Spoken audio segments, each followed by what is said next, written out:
I'm speaking today to JR Schwartz, a classmate and good friend. We're going to talk about a project that he's working on that I think all graduates should know. JR, welcome. It's good to talk to you. Paul, thank you very much for having me. I greatly appreciate it. Tell me about the project. Talk us through what you're working on. Hey, so I set up a nonprofit just over 4 years ago on February 8th, 2021. I set it up after I retired from the FBI. A little background on that. I retired from the FBI on January 30th on 2021, and I set this up just a couple of weeks after. Okay. So I have a passion for it. I want to help protect our nation's 60 million seniors from these predators. Paul, I don't call them fraudsters. I don't call them scammers. I call them predators because they will deliberately target you, groom you, and take control of you and wipe out your entire life savings. And so what's the name of your organization? We are the Center for Combating Elder Financial Abuse. Center and our for website Combating Elder is Financial endefa.org. Again, that's endefa.org. Then we'll put that URL in the show notes, as the kids call it. Great. And what was the inspiration for it? Certainly, working in the FBI, you saw a lot of predators and different bad folks. What was the thought in terms of having this be a retirement project? Yeah, well, that's a great question. Thanks for asking it. So back in 2012, I ran across a situation that I thought was elder financial abuse. And I started looking at this situation and I saw gaps in our national effort to combat this crime. It seems to be a hidden crime that flies underneath the radar screen. So it stuck with me all the way up until the time it was time for me to retire. And it just stayed at me. And I said, no, I'm going to set up a nonprofit and see where it goes. But I wanted to set up the nonprofit to provide education. And I want to look at the crime of elder financial abuse through the predator's eyes. What I want to do is I want to show our nation's seniors and their trusted and responsible family members how these predators operate. So that's the whole nexus of it. And then you've mentioned to me before we got to recording today that you give presentations. In terms of the education, talk a little about the component of education that you do and getting the word out.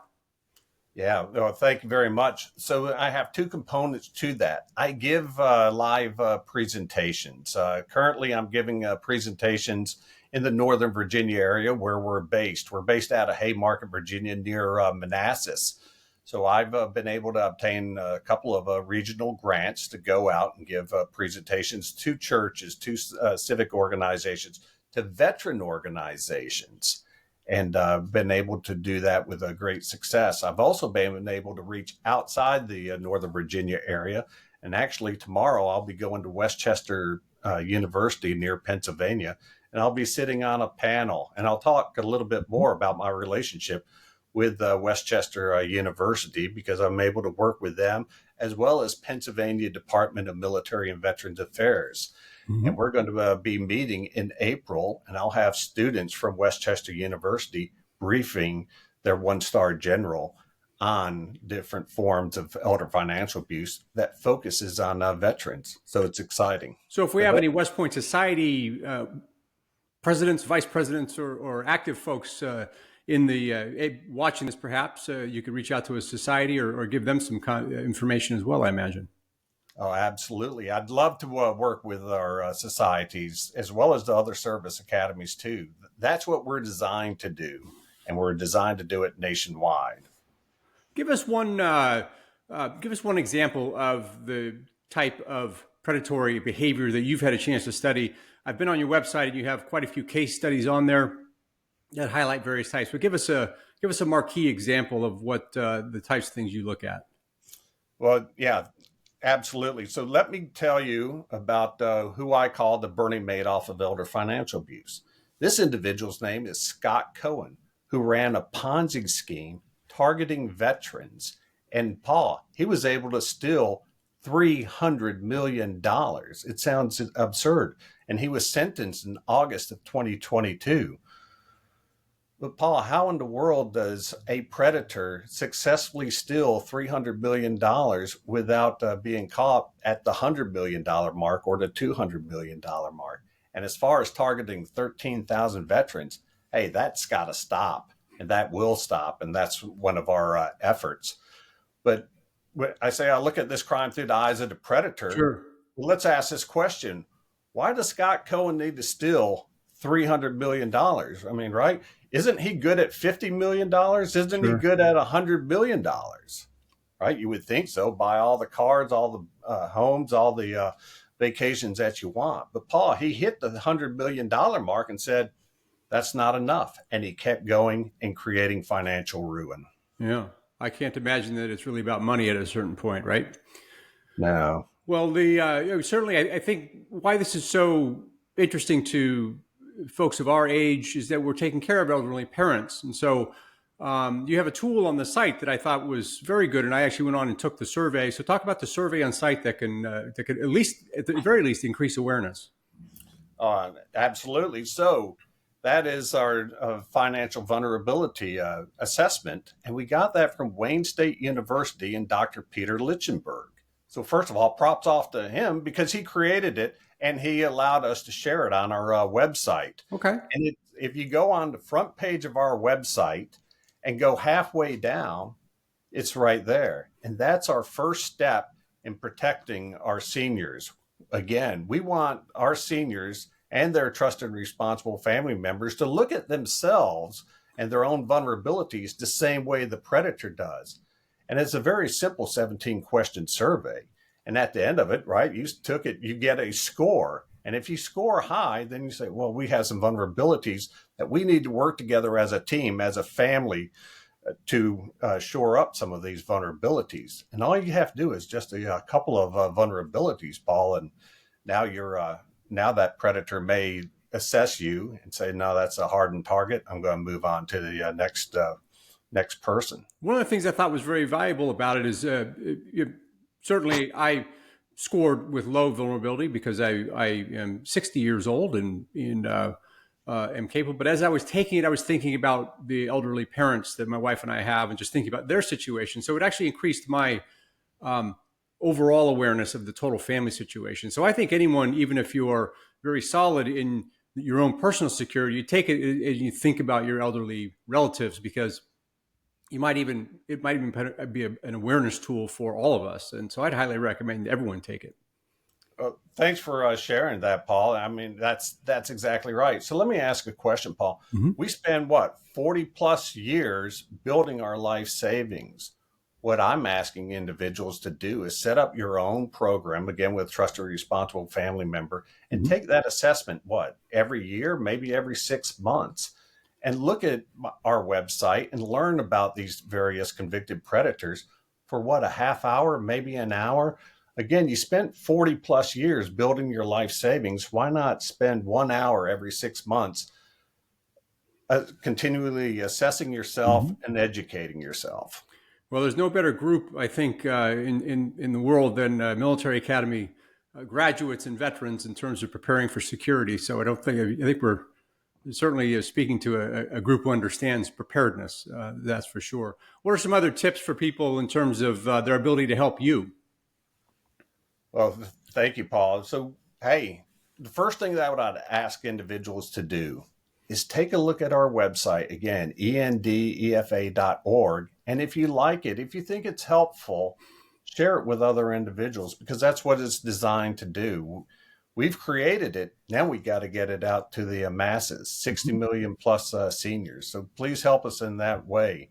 And then, hey, if you like what you see and you want to help support us, you can reach out to me on the website. There's a method to connect. So you can connect through the website, obviously. Yeah. Okay. Yeah, absolutely.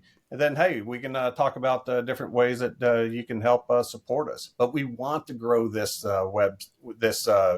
entire nonprofit. We're only 4 years into it. We want to expand this. We want to operate for the next 10 years plus. Mm-hmm. We want to become a national entity in protecting our seniors from elder financial abuse. Great. Any other thoughts that you can share with fellow graduates in terms of promoting the protection of our elders or your project in general? Yeah, there's a couple of things that I would suggest individuals do.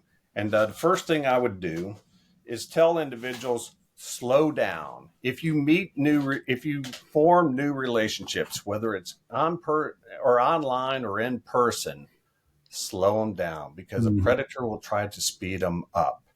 Another thing that I would say is never hold your business card uh, up to your laptop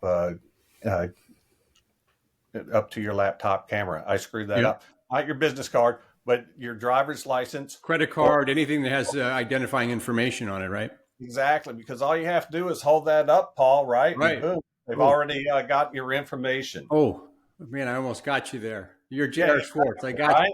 you. Yeah, that was a close one. That was But a close one. but that's one piece that I would say. Another thing, if you have an elderly parent that lives alone and you're worried that they're on their phone constantly and you don't know who they're speaking Yeah. with, what I would suggest is look at getting another additional telephone number for your phone. Because, Paul, right there is one of the primary attack vectors Yeah. for these predators. And I've shared this advice before, and people like this idea. So I want to pass that on. Okay. So there's some very tactical things, and these types of tips are on the website. Yeah, they're on the website. They're in our presentation as well. Well, with the rise of AI, certainly the continued propagation of technology as all of these things become more available to people with bad intentions, we have to just be more cautious, particularly in protecting our elder family members. Well, that's it. That's exactly right. And hitting technology, there's two questions that people ask me. Hey, what about artificial intelligence? Is that going to make the problem worse? Well, yes, it is, Sure. because predators will be able to copy individuals' voices and use that in grandparent schemes. And grandparent schemes are absolutely horrible. And they touch on those emotions of fear. Yep. And that's exactly what these predators do time and time again, is hit on those specific fears. So AI is one thing. But Paul, the thing that I'm more worried about is cryptocurrency, Sure. because these predators are now able to reach out to you and share with you through a tech support scheme or a grandparent scheme saying, Mm-hmm. hey, or even a sweepstakes scheme. Hey, you won this money, but you need to pay for the taxes up front. Right. But you can pay on cryptocurrency, and I can walk you through that. And Yeah. so my advice is, if you've never learned how to use cryptocurrency, don't rely on your new best online friend to help Right. you out. Just that therein lies danger. I think your advice and thoughts on speed is a really important one, because the few cases that I know of, not nearly as encyclopedic as your own knowledge, is just that people will always say that they rushed me through it, and it was over before I knew it. So I think your advice there is a very good one. Yeah, no, that's it, Paul. And also, we you and I discussed this before. This article, Scam Inc. Yeah. out Yeah. of the Economist, and it's a picture of a piggy bank. It's actually talking about a scheme called pig butchering, Yeah. and yet it's another online scheme involving cryptocurrency. You'll meet somebody online, they'll target you, Mm-hmm. and then they'll take their time building their relationship with you. Yeah. But then they'll say, hey, I've been working with cryptocurrency. I'm having some success. Hey, do you want to try it? And then they do. And Paul, And the whole thing is rigged to take money. the whole thing's rigged. So, well, we really appreciate the fact that you're using your retirement energies to help people, and I think that's a laudable thing. And say the website name one more time. yeah, it's endefa.org. It's endefa.org. endefa.org. JR Schwartz, class of 86. I'm Paul LaFontaine, class of 86. It was great catching up, and I would highly recommend everyone check out what JR is working on. Thank you, Paul.